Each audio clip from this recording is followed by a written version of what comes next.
नमः श्रीवर्धमानाय निर्भूतकल्यात्मने सालोकानां त्रिलोकानां यद्विद्याप्रपणाय पूरे परमेश्वर परमेश्वरी भगवान की जय। परमेश्वर परमेश्वरी भगवान की जय। पार्श्वनाथ भगवान की जय। शांतिनाथ भगवान की जय। सत्यनारायण महावीर भगवान की जय। ओमेश्वर बाहुबली भगवान की जय। शंकर भगवान की जय। श्री कुंकुम देव की जय। श्री सर्वज्ञ स्वामी जी की जय। श्री देवव्रत जी महाराज की जय। श्री जयकृष्ण जी महाराज की जय। समर्थ की जय। महाराज की जय। माता की जय। जय। माता जी की जय।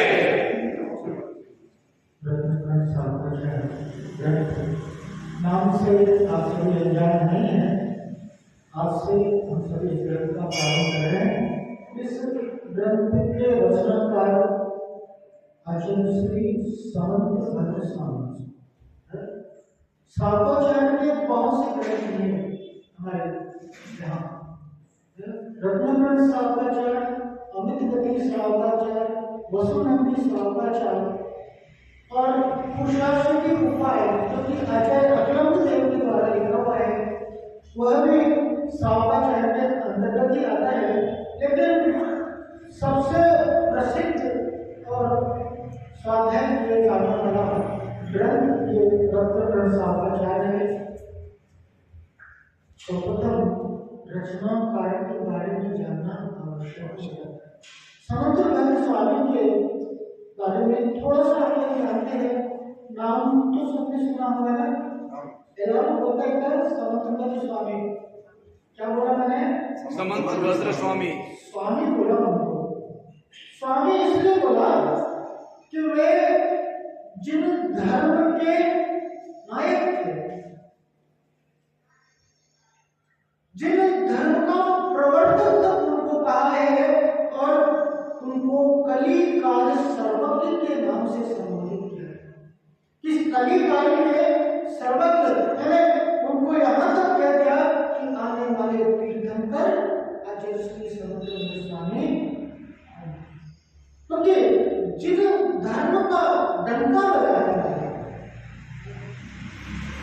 ऐसे समय में जब बौद्धों का उत्पाद छाया हुआ था, हमारा जैन धर्म संकट में था और उस समय आचार्य स्वामी ऐसे थे जिन्होंने अपने वो आने के माध्यम से और उनकी वाणी को क्या बोला जाता था? सिंहनाद। जैसे सिंह जंगल में गर्जन करता है तो सारे जानवर भाग जाते हैं, उनकी गर्जना के सामने कोई भी टिप्पा शास्त्रार्थ के लिए ललकारते थे, तुम आओ और मेरे से साक्षात करो। और कैसा उनका प्रभाव कि वाद विवाद में कोई आज तक उनसे जीत नहीं पाया। आचार्यों में, समर्थ विद्वानों में, तपस्वियों में सबसे उच्च स्थान आचार्य श्री समंत भद्र स्वामी का है। छोटी सी कथा है उनके बारे में कि मुनि पद धारण करने के बाद अच्छा से उनका सारा चर्या चल रहा था, लेकिन अचानक उनको भस्म व्याधि समझ रहे क्या कहते? भस्म व्याधि खूब भूख की वेदना सताती थी और कितना भी भोजन खाए सब भस्म हो जाता, इसलिए क्या था? भस्म हो जाता, असाध्य रोग हो गया। आचार्य श्री ने कहा, उन्होंने कहा आचार्य श्री से अपने गुरुदेव से कहा कि मैं संलेखन लेना चाहता हूँ। आचार्य श्री ने कहा, उनके गुरु ने कहा कि संलेखना जैसी कोई भी स्थिति नहीं है और आने वाले समय में जिन धर्म की रक्षा, जिन धर्म की प्रभावना तुम्हारे द्वारा होने वाली है, इसलिए तुम मुनि का त्याग कर दो और जब तुम स्वस्थ हो जाओ तो वापिस इस पद को धारण कर लेना और अपने गांव भारत को आज्ञा का पालन करते और वो क्या करें, एक पुजारी का वेश धारण करके, पुजारी बन करके, और काशी नगरी में जो शिव स्थान था वहां पर जाकर के उसके राजा से कहते कि राजन, मैं जो आपके शिव पिंडी है उसको भोजन करा सकता हूँ।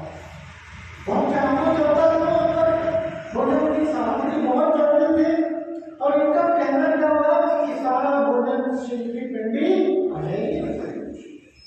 तो राजा बोला सारा भोजन, सारा सामान व्यर्थ जाता है, अगर शिव जी ग्रहण कर रहे हैं तो इससे अच्छी बात और क्या हो सकती है।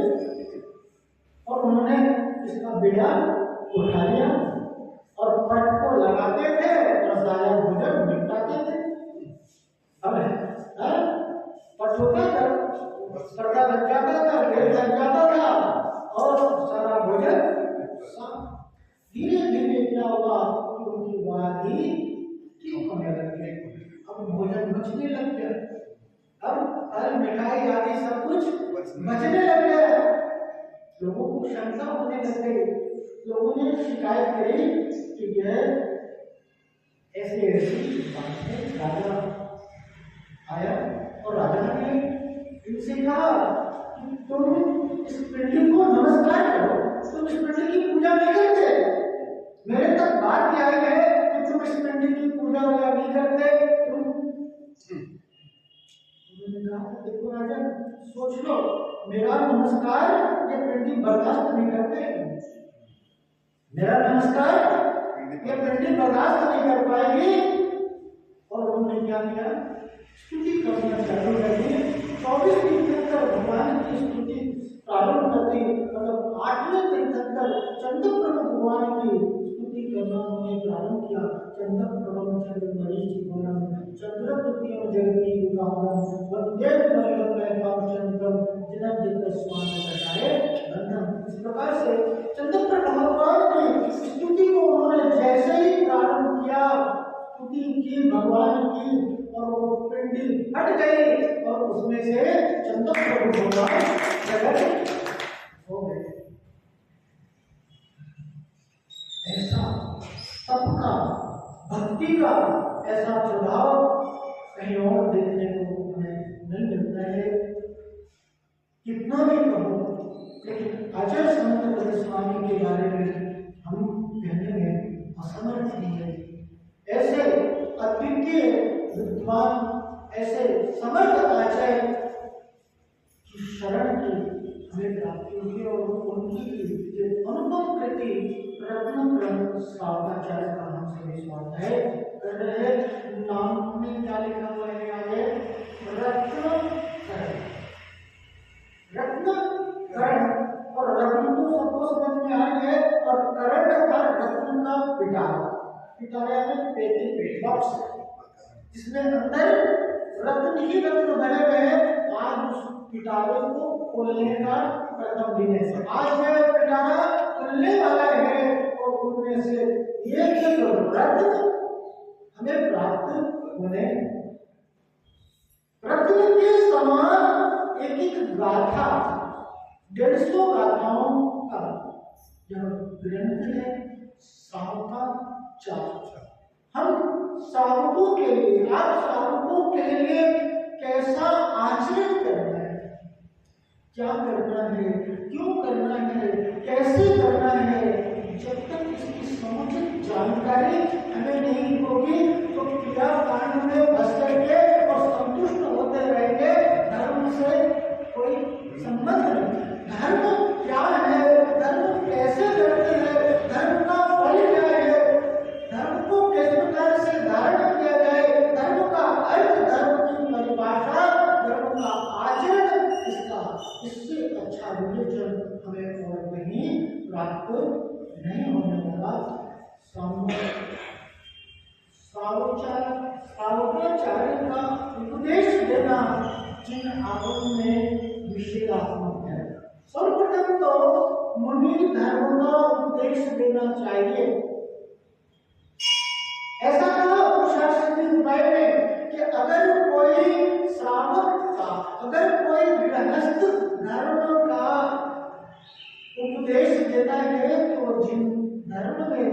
ने दोषी करार दिया गया है।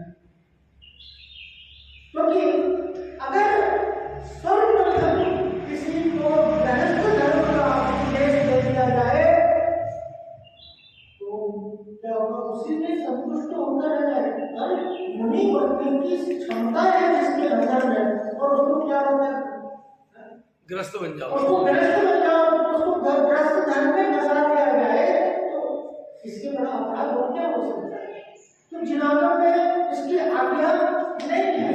सर्वप्रथम तो क्या मुनि धर्म का उपदेश होना चाहिए, और अगर मुनि धर्म धारण करने में सक्षम नहीं है तो क्या कहा, उसे श्रावक धर्म का उपदेश हो।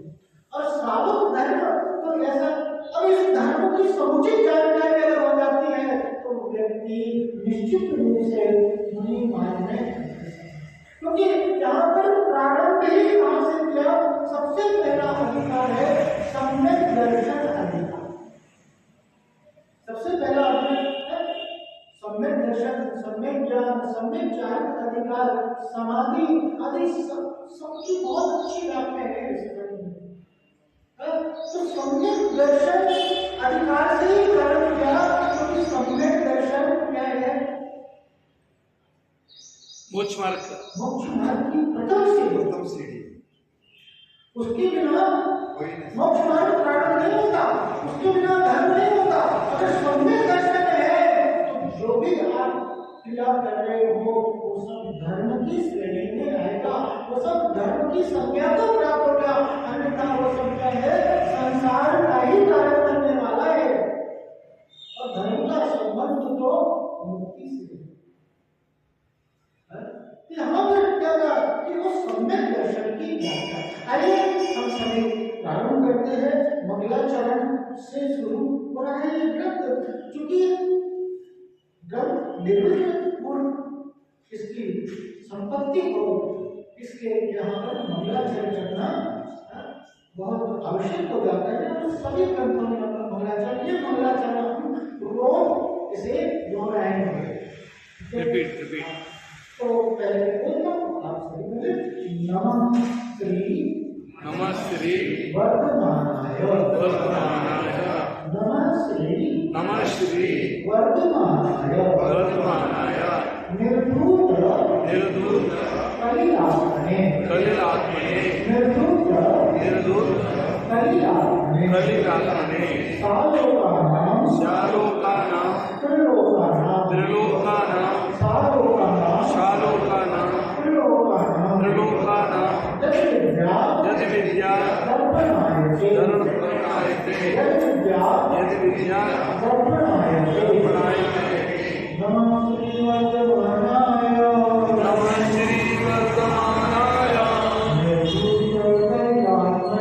निर्धूत कलिलात्मने,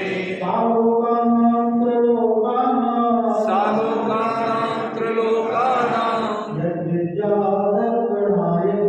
यदि विद्या दर्पणायते। नमः श्री वर्धमानाय,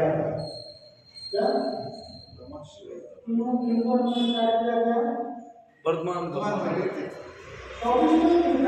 महावीर भगवान को नमस्कार तो किया गया है, लेकिन यहाँ पर ध्यान रखना, हमारे यहाँ व्यक्ति को नमस्कार नहीं किया जाता, व्यक्ति को नमस्कार नहीं किया जाता, हमारे यहाँ व्यक्तित्व को नमस्कार किया जाता है, उनके गुणों को नमस्कार किया जाता है। और क्या था, नमः श्री, सबसे पहला क्या था, श्री का अर्थ लक्ष्मी होता है। श्री का अर्थ क्या होता है, कौन सी लक्ष्मी, जो आपकी जेब में रही हुई है, मोक्ष लक्ष्मी, भारत शादी से जेब नहीं थी,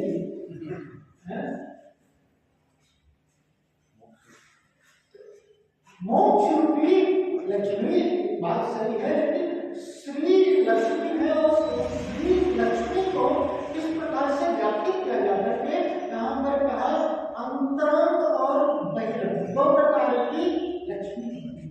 अंतरंग में अनंत दर्शन, अनंत ज्ञान, अनंत सुख, अनंत विवेक, ये अनंत पुष्ट रूप, ये अंतर की लक्ष्मी है और बाहर में विभूति समोशरण आदि विभूतियों से जो सुशोभित है, ये सब क्या है?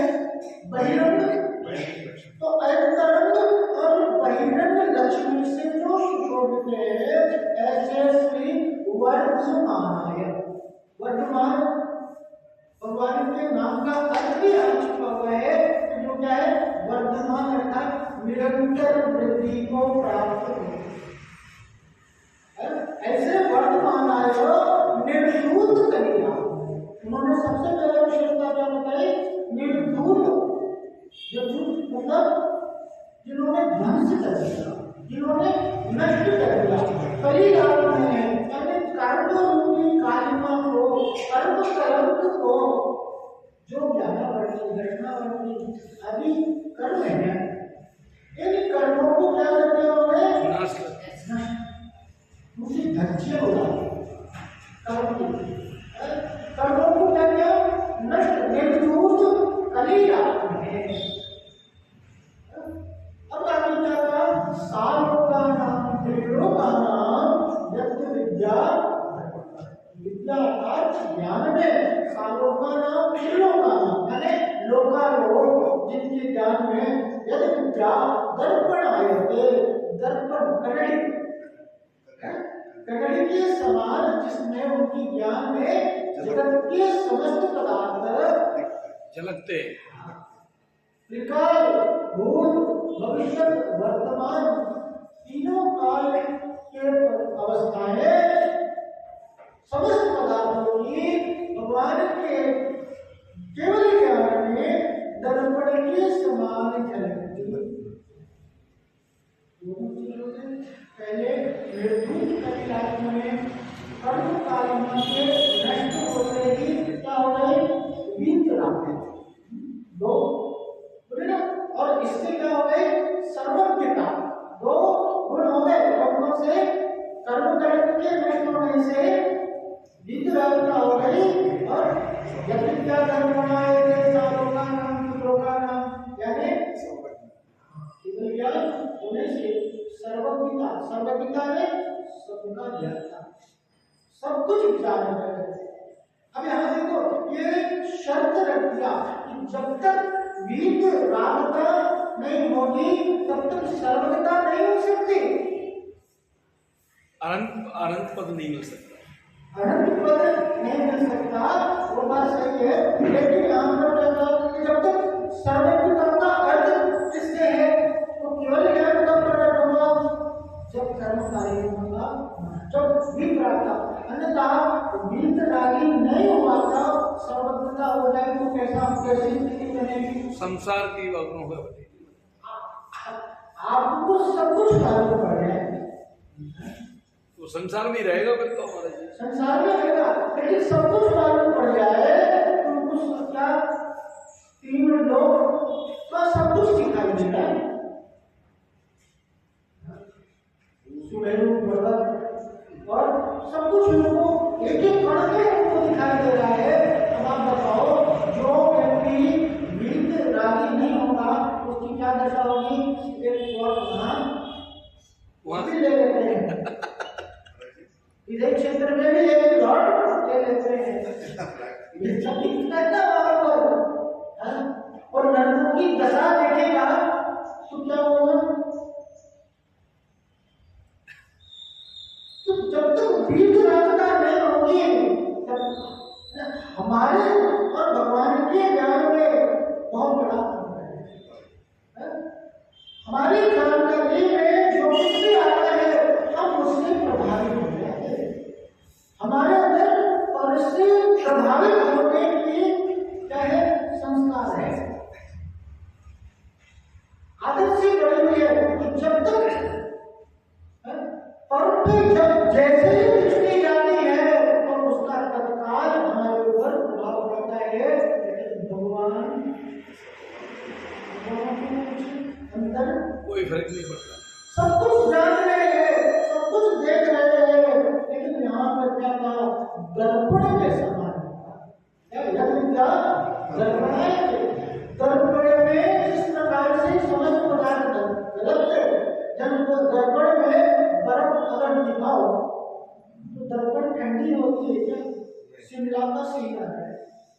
सिंगापुर में ऐसे इतने पानी बरसना है वैसे बर्फ पड़ रही है। अब क्या दर्पण में होता है, छुओ तो ठंडा लगेगा। और अमेज़न जंगल में आग लग गई, खूब भीषण आग लगी हुई है, और वो आग दर्पण में झलक रहा है, तो दर्पण गर्म होता है क्या? दर्पण में समस्त पदार्थ पहाड़ और सब कुछ झलक रहा है, तो दर्पण भारी हो जाता है क्या? बताओ तो दर्पण भारी है? दर्पण पर कुछ भी असर नहीं पड़ता। जैसा का जैसा पदार्थ है वैसा का वैसा से दर्पण में लगता ही है। लेकिन भगवान का ज्ञान तो इससे भी ऊपर है। भगवान के ज्ञान में दर्पण के समान सब कुछ झलकता तो है, लेकिन अभी क्या दर्पण में तो सिर्फ कुछ माइक ऐसे है तो दिख रहा है, लेकिन पहले कैसा रखा हुआ था वो दिख रहा है क्या?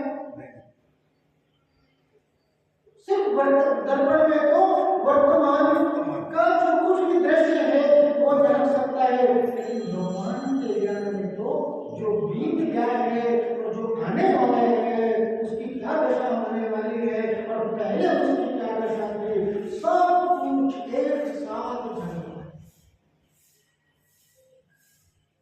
है। यह सालों का नाम त्रिलों का नाम यद विज्ञान नमः श्री वर्तमानाय निर्धूत। हमारे व्यक्तित्व को नमस्कार किया जाए। क्या कहा?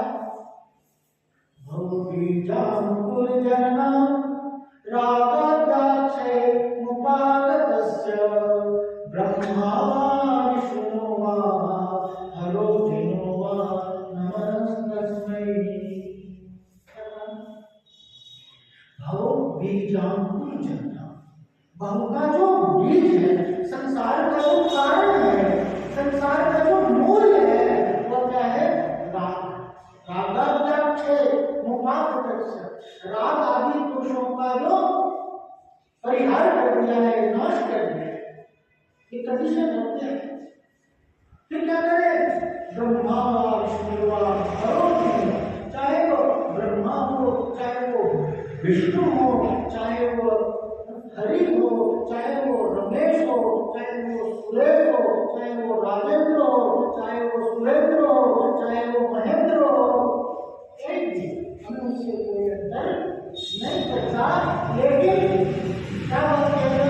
रागाद्याक्षे मुपागतस्य, निर्धूत करेगा हमने, कर्म को नष्ट कर दिया, कर्म के कारणों को नष्ट कर दिया, उन्हें नमस्कार किया। हम मेरी भावना में लोग कहते हैं ना, जिसने जीते सब जग जान लिया, सब जीवों को मार्ग का तो उपदेश दिया, हरे हरे ब्रह्मा या उसको स्वाधीन करो, भक्ति भाव से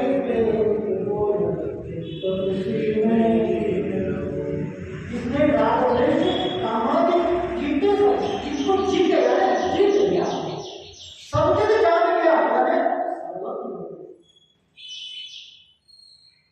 ब्रह्मा विष्णु हरो जिनो नमस्ते। इस प्रकार से अपन ने मंगलाचरण से आज प्रारंभ किया है। आपको समझ में आ रहा है? सब कुछ स्पष्ट है? कोई भी प्रश्न हो, कोई भी शंका हो तो जरूर पूछें। मेरे को ऐसा लगेगा कि आप यहाँ पर हो, कुछ आप तक पहुँच रहा है, कुछ पहुँच रहा है आप तक, क्योंकि फीडबैक मिलेगा उधर से टकरा के आवाज वापस आनी चाहिए तो और आनंद आएगा। इसी प्रकार से हम कर्म को जारी रखेंगे। मिलते हैं इसी विषय के साथ और आगे बढ़ेंगे। आज यहीं पर रहते हैं।